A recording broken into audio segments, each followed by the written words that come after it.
Bismillahirrahmanirrahim. Alhamdulillahirabbil alamin wassalatu wassalamu ala asyrafil anbiya'i wal mursalin sayyidina Muhammad wa ala alihi wa sahbihi ajma'in. Subhanaka la ilma illa ma 'allamtana innaka antal alimul hakim.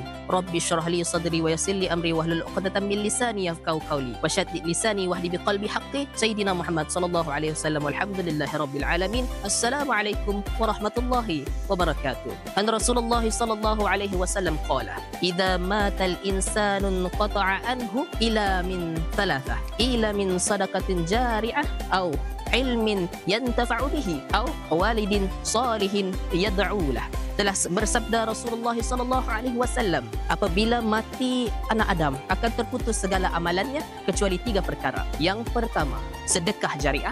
Yang kedua, ilmu yang bermanfaat. Dan yang ketiga, anak yang soleh yang mendoakannya, yakni ibu bapanya. Jadi hadirin sekalian, kenapa saya membacakan satu hadis ini? Memang selalu kita dengar hadis ini, tetapi mengapa saya memilih hadis ini? Kerana tajuk yang akan saya bentangkan pada hari ini, yang saya kongsikan pada hari ini adalah sedekah pahala yang berpanjangan. Jadi kenapa saya pilih hadis ini? Kerana pernyataan pertama yang dinyatakan Rasulullah SAW dalam ketiga-tiga perkara yang apabila mati sentiasa berpanjangan pahalanya, yakni sedekah jariah. Jadi apakah yang kita fahamkan, yang dapat kita fahamkan dengan sedekah jariah? Sedekah jariah ini kita dapat fahamkan perkara yang kita beri kepada orang lain untuk mendekatkan diri kepada Allah, yang pahalanya sentiasa berpanjangan walaupun sudah meninggal dunia. Jadi apakah contoh sedekah jariah? Sedekah jariah boleh kita simpulkan terhadap beberapa perkara. Contohnya, bersedekah untuk pembinaan masjid. Walaupun bukan kita yang membayar sepenuhnya terhadap masjid tersebut, tetapi apabila kita menyumbang walaupun sedikit, pahalanya terus berpanjangan walaupun kita mati, sehinggalah tiada orang yang menggunanya. Tapi kebanyakan masjid memang telah dijaga penggunaannya. Jadi masjid tersebut pasti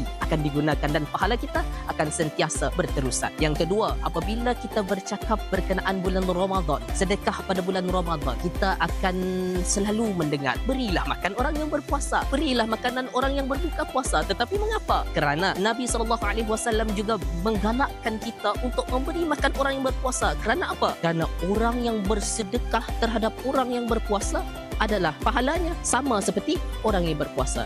Jadi hadirin sekalian, semoga apa yang saya kongsikan pada hari ini berkenaan sedekah menjadi amalan kita sepanjang hayat, insya-Allah. Wabillahi taufiq wal hidayah. Wassalamualaikum warahmatullahi wabarakatuh.